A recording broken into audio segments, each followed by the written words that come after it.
So here we are again at the lovely riverside. Whoa! Didn't dodge that.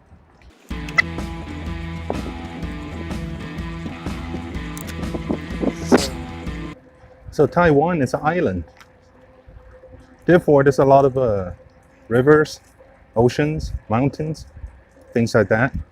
Secret areas, you may say. That makes Taiwan the perfect place for the cyclists. Every year there's a lot of cycling competitions, challenges. There are tall mountains, stuff like that. So bicycle is one of the main transportations here, not just for leisure, but for every day too. As you can see, we're living in a city.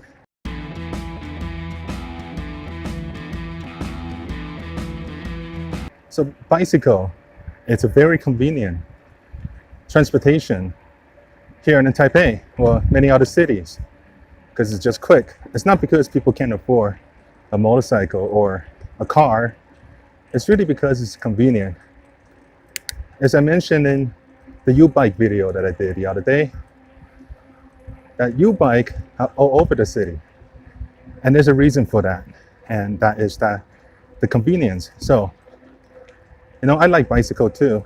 Riding bicycle against the wind. No, not against the wind. Against the wind, not cool.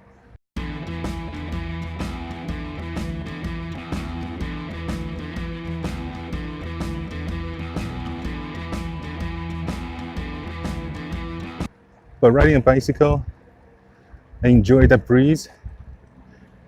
That it's pretty cool. So I love bicycle, but I'm not an enthusiast. Therefore, I need a bicycle that suits me, but at the same time, I'm not willing to spend too much money on it. There's this Decathlon. Decathlon is a French sporting goods shop, which they have a few locations here in Taipei. Decathlon is pretty amazing. You can go in there and then they have all those sporting goods that you can try out. A lot of people go there for the AC. It's a really hot country. At the same time, that they would go there and sort of just have some fun. And they don't mind. They want you to have some fun. And the price there, pretty cheap for the most part. So it's good. Anyway, they got their own brand, which is this bike I'm riding.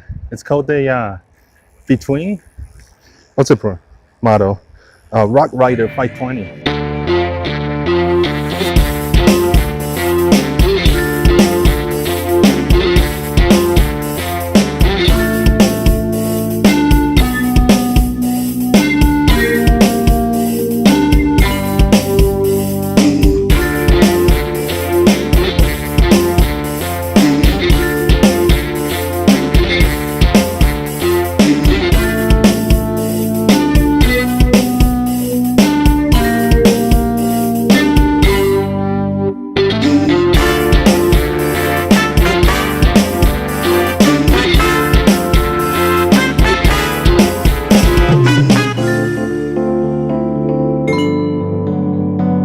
That's what I pick. It's a big bike, a big mountain bike. And I have different sizes.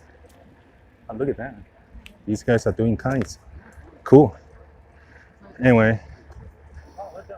So they got those big bikes, right? They got different sizes. They got small, medium, large, extra large. I couldn't find the extra large, but it doesn't matter. They got a large one, which is 1.5. It's a pretty big bike. It's heavy. This thing is not light. So, but still, like they're rated to do 100 kilogram. And I'm sort of way over that. I'm something in the 120 range, which is fine. You know, they rated 100. You really can handle over exactly what they rated anyway. So took a little gamble and bought this one for 8,000 NT. For a brand new bike this big and semi-decent, that's not a bad price. Because if you go compare a Giant or Merida of same type of bike or similar kind of components, you know, the disc brake, the shrimp, the gears, things like that, they will go almost double the cost as this one. So I went for this because I know to let you try it, as I mentioned at Decathlon, and it felt good. I bought it. And now many months later, it's really worth it. Like, I'm already with this bike for, I say, at least 300, 400 kilometers of riding on it, and it's serving me well.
It's not the best bike out there, that's for sure.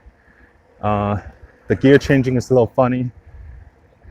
And like I mentioned, it's a really heavy bike.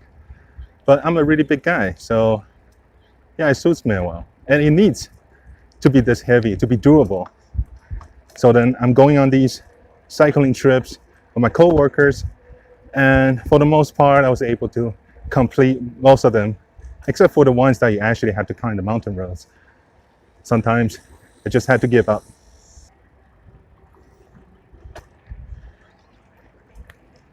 So yeah, everything's good. It's got the front shocks that you can adjust, weight adjust. It says there, and it doesn't have the back shocks. That's okay. It's got giant tires, really big tire, 27.5-inch wheels. Now it's really suitable for a big guy like me. I'm about 6'1". I'm about 280 pounds or so. Yeah, and then it rides well. The front wheel detachable, back wheel detachable. And I'm going to go through that bridge there too. The other side, which is the Taipei city. We're in New Taipei city right now. So I'll find a way to get onto that bridge. I think there should be stairs somewhere that we can go. Anyway. Yeah, so it's got shocks and all that stuff, so it's relatively comfortable to ride on. You can make changes yourself to make it more comfortable depending on the parts that you want to use, a more comfortable seat, and so on. So yeah, those are all the good points. But obviously, with all good points, there are some faults as well. And let me tell you about the faults. Now, those paddles, let me take this off. These paddles are not good in a way that, look at this, it's so low to the ground. In Taiwan, there's a lot of curves. There's so many curves that being like this could be a problem. A lot of times I'm riding on the side of the road really close to the curb. I literally have to make sure that my foot is at the upper location before I go through them, because otherwise I'll grind. I mean, look at these teeth, they're already sort of damaged. Yeah, so yeah, that's the one complaint I have with this. Otherwise, yeah, amazing bike, totally worth it. You can check it out, it's a good price and everything. City planning, man. Some poop on the floor. City planning, man. And everything is bicycle accessible. Look at this thing. They have those ramps on the side for you to push out the bicycle. Ugh, actually kind of hard to do because this bike is pretty heavy. Brother's got the same bike. Yeah, I forgot to mention. Brother's got the same bike. I blue one, I black one. Cool. Well, what a view, huh? This is nice, for sure. I always love the riverside.